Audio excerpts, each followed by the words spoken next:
जब सुनहरा सूरज जंगल के ऊपर उगा तो एक नई सुबह पक्षियों की चहचहाहट और पत्तों की सरसराहट के साथ जागी।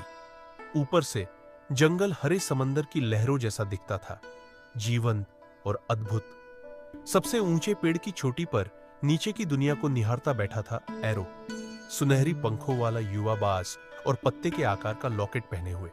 वो कोई साधारण बाज नहीं था, वो था आसमान का रक्षक। एरो नरम आवाज में, समय है मेरी सुबह की गश्त का। एक जोरदार फड़फड़ाहट के साथ एरो आसमान में उड़ गया। उसकी पंख हवा को चीरती चली गई। नीचे जंगल जीवन से भरा था, अपने पंखों वाले रक्षक पर भरोसा करता हुआ। लेकिन जंगल में शांति कभी ज्यादा देर नहीं टिकती। पेड़ों की ऊंचाई से आई एक कांपती हुई छोटी सी आवाज। एक नन्हा बंदर एक पतली झूलती डाली पर फंसा था, इतना ऊंचा कि नीचे आना नामुमकिन था। मां बंदर चिल्लाती हुई, मदद करो, कोई मेरे बच्चे की मदद करो। जंगल सन्न हो गया, तोते घबराकर उड़ने लगे, बंदर नीचे इकट्ठा हो गए। सबकी निगाहें आसमान की ओर थी। उम्मीद थी कि उनका रक्षक सुन रहा होगा। और फिर वूश!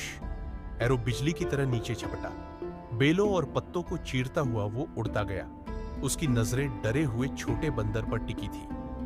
हवा की आवाज, पत्तों की फड़फड़ाहट। जैसे ही डाली टूटने लगी, एरो ने बच्चे को अपने पंजों में थाम लिया।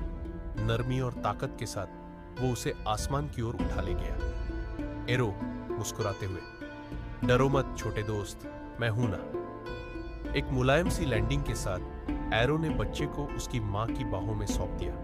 पेड़ों में खुशी के आंसू और आभार की बातें गूंज उठी। मां बंदर, धन्यवाद एरो, तुमने उसे बचा लिया। शाम होते होते जंगल के कोने कोने से जानवर इकट्ठा हुए। उन्होंने नाचा, गाया और एरो को फूलों का ताज पहनाया। उनका हीरो फिर से जंगल की रक्षा कर चुका था।